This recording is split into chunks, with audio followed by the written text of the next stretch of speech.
Comment arracher, toi? On va arracher 9 hectares. 9 hectares. Une fois n'est pas coutume, ce matin, c'est café entre copines pour Christelle et ses amies, toutes chefs d'exploitation agricole. Nous, on essaie un vin pétillant. Oui. Rouge, oui.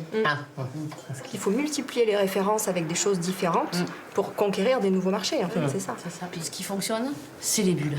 Dans les conversations, entre l'arrachage des vignes et les projets de diversification, C'est le fameux calendrier. la dernière petite folie de Christelle, qui a accepté de poser pour ce calendrier un peu sexy. Ben ouais, moi je suis mois de février, la Saint-Valentin.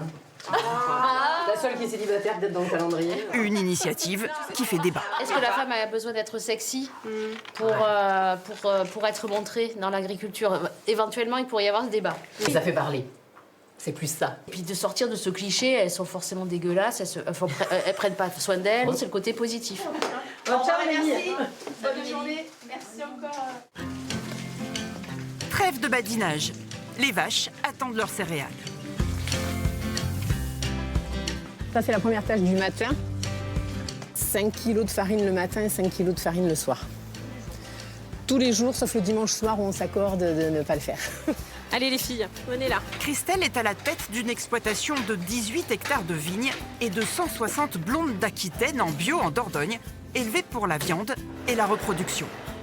Une reconversion totale pour cette voyageuse longtemps établie à l'autre bout du monde. J'ai travaillé pendant 20 ans dans l'hôtellerie-restauration et on contacte des gens et j'en ai eu un peu ras-le-bol, oui. Donc j'étais contente au début de me retrouver dans l'agriculture sans trop de monde. Bon, c'est un contraste.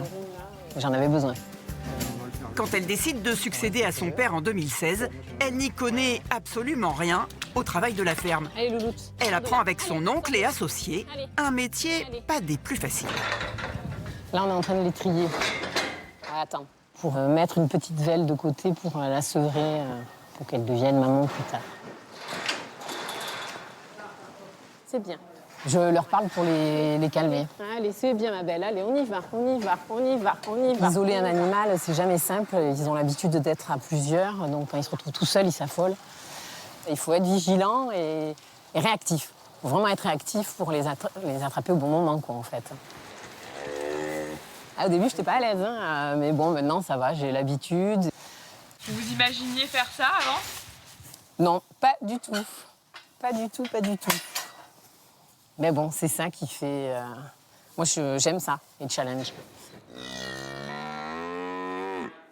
Au début, elle avait tout à apprendre. Hein. Elle ne connaissait rien, même si elle est née sur la ferme. Elle est partie très longtemps et ça ne s'improvise pas. Hein. Et tous les gens qui s'installent comme ça, beaucoup déchantent, hein, dans un contexte très compliqué aujourd'hui quand même. Christelle gagne ici moitié moins que dans son ancienne vie, un peu plus du SMIC, et peut-être encore moins cette année avec la crise du vin qui perdure.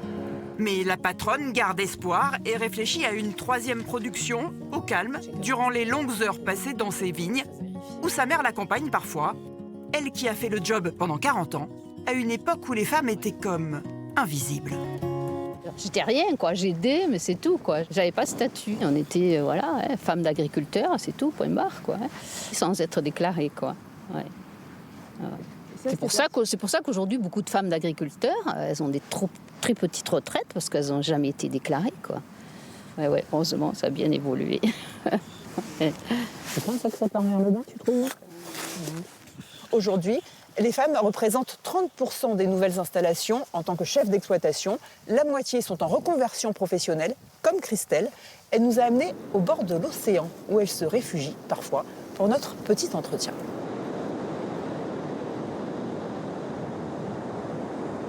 Je suis vite étouffée, donc j'aime bien avoir de l'espace autour de moi. Et j'aime l'eau, ça me fait du bien. J'ai besoin de ça dans ma vie. Il faut que je sente qu'il y a un échappatoire, il faut que je respire. Vous donnez l'impression d'incarner une agriculture épanouie. Je me trompe? Oui, alors peut-être parce que moi je suis arrivée dans ce monde un peu tard, donc je garde une idée un peu rêveuse peut-être.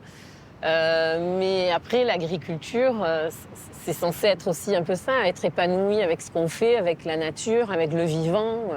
Oui, une femme dans l'agriculture aujourd'hui? La crédibilité d'une femme dans ce métier, c'est compliqué quand même.